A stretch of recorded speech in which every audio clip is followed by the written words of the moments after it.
अरे ये बोट एकदम यार मैडम भले भले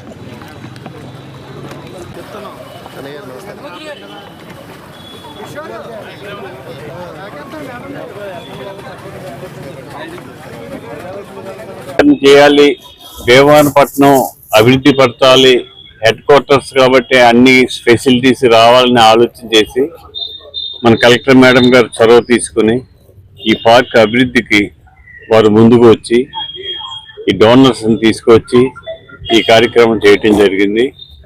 దీనివల్ల సాయంత్రం సమయంలో పిల్లలు ఆడుకోవడానికి బోట్ షికార్ చేయడానికి అనుకూలంగా ఉంటుంది. పట్టణం నడిబొడ్డులో ఉంది. ఇది చాలా అనుకూలమైన కార్యక్రమం చేయడానికి బాగుంటుందని చెప్పి ఆలోచన చేసి ఈ పార్క్ అభివృద్ధి చేయడం జరిగింది. ఇక్కడ ఎడ్వర్డ్ ట్యాంక్లో బోట్స్ని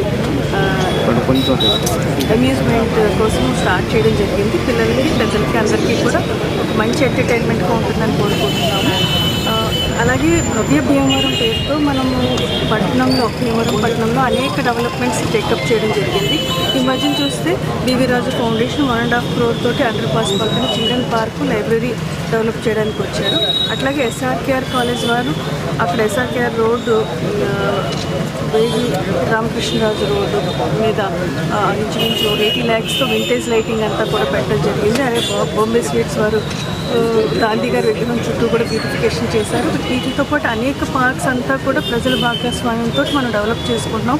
ఈరోజు ఈ ఎడ్వర్డ్ ట్యాంక్లో ఈరోజు మన భీమవరం పట్టణం 21వ వార్డు ఎడ్వర్డ్ పార్క్ నందు మరి వేళ బోట్ షికారు కార్యక్రమాన్ని వేళ ప్రారంభించడం జరిగింది. మరి కార్యక్రమానికి ముఖ్య అతిథిగా మరి భీమవరం శాసనసభ్యులు శ్రీ పులపతి రామాంజనేయులు గారు, అదేవిధంగా మన జిల్లా కలెక్టర్ శ్రీమతి ఈ కార్యక్రమంలో భాగంగా మరి ఈ పార్కులో బోట్ షికారు కూడా ఏర్పాటు చేయాలని చెప్పి మరి ఆయన ముందుకు వచ్చి ఈ కార్యక్రమాన్ని ఏర్పాటు చేయడం జరిగింది. బోట్ షికార్కి ఏమైనా అమౌంట్ ఉందంటారా? బోట్ షికార్కి అమౌంట్ వచ్చి 10 లక్షలు, సుమారు 10 లక్షల రూపాయలు మున్సిపాలిటీ వారి నిధుల నుంచి ఖర్చు పెట్టారండి. వచ్చిన వాళ్ళు ఎక్కడానికి విహారయాత్ర కింద మరి వచ్చిన భీమవరం పట్టణం ఉన్నటువంటి టికెట్ సుమారు 50 రూపాయలు అండి. సుమారు 50 రూపాయలు టికెట్ పెట్టారు. ఈ టైమింగ్స్ కూడా సాయంత్రం 3 గంటల నుండి ఈ బోట్ షికారు ప్రారంభిస్తారు. మరి దానికి తగ్గట్టుగా మరి పిల్లలు కూడా పిల్లలు మహిళలు అందరూ కూడా వచ్చి దీన్ని వినియోగించుకోవాల్సిందిగా కూడా మేము కోరుతున్నాం. ఇంకా రాబోయే రోజుల్లో ఈ ఎడ్వర్డ్ చెరువు పార్కు ఇంకా అభివృద్ధి చెందుతుంది. దీనికి మున్సిపాలిటీ వారి సహాయక సహకారాలు అందిస్తూ మరి అంతా అభివృద్ధి చేస్తున్నారని చెప్పి మేము సంతోషిస్తున్నాం.